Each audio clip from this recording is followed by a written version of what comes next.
Once upon a time, there lived a poor woman in a quaint village with her 3 sons, Tom, Bob, and Jack.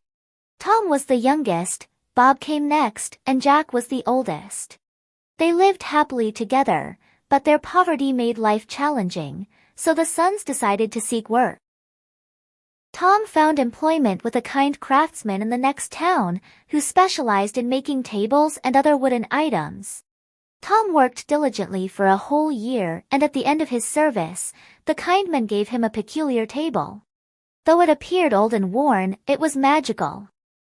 The man instructed Tom, "Whenever you're hungry, just say 'I am hungry' to the table, and delicious food will appear as if by magic."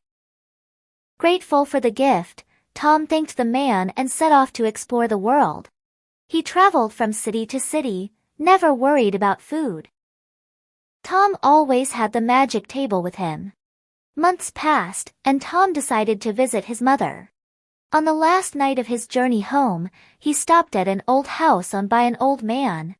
Seeking shelter, Tom asked, "Can I stay here for the night?"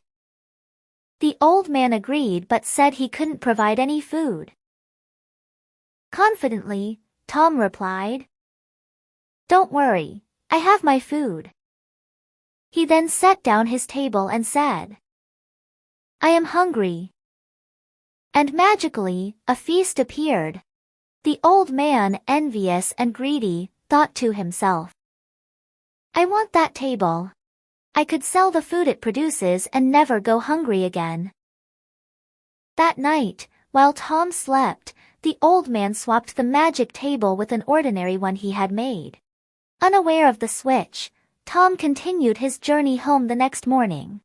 Upon arriving, he proudly showed his mother the table, claiming it was magical. To prove it, Tom invited all the villagers to witness the table's magic.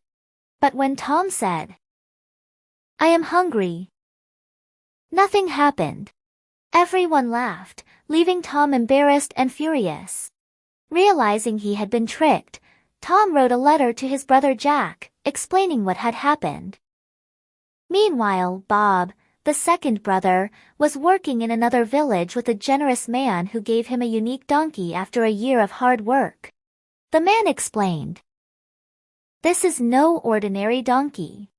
If you say the word brickle-bat, it will produce gold coins from its mouth."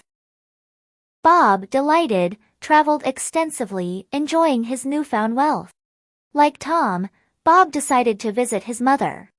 He too stopped at the same old house. The old man, still greedy, demanded payment for food and lodging. Bob, confident in his riches, took his box and went to the donkey. Bob said, "Brickle-bat." And the old man spied on him, watching as gold coins poured from the donkey's mouth. That night, the old man swapped the magic donkey with a regular one. The next day, Bob continued to his mother's house, unaware of the switch. Bob, like Tom, invited the villagers to see the magic donkey. He said, "Brickle-bat." But nothing happened.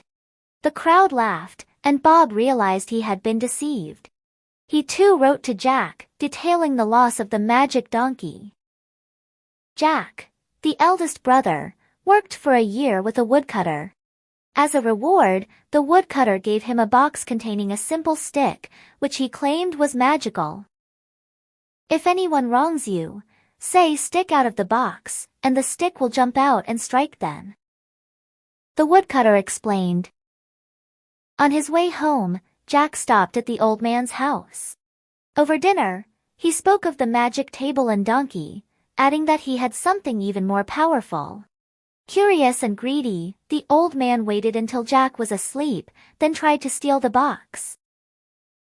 But Jack, anticipating this, had stayed awake. As soon as the old man touched the box, Jack shouted, "Stick out of the box." The stick leaped out and began hitting the old man. Desperate, the old man begged for mercy. Jack demanded the return of the magic table and donkey. Only then did Jack command, "Stick back in the box." The next day, Jack took the table, donkey, and stick to his mother's house. His mother, curious, asked why he had brought a stick. Jack explained its magic and how it had helped him recover the stolen items. They invited the entire village, and once again, the magic table provided a feast, and the donkey produced gold. From that day on, the family lived happily, never lacking in food or wealth. The villagers, amazed by the tale, often visited to see the wonders of the magic table, donkey, and stick. Thus, the old woman and her 3 sons lived happily ever after, surrounded by the prosperity and magic that had come their way.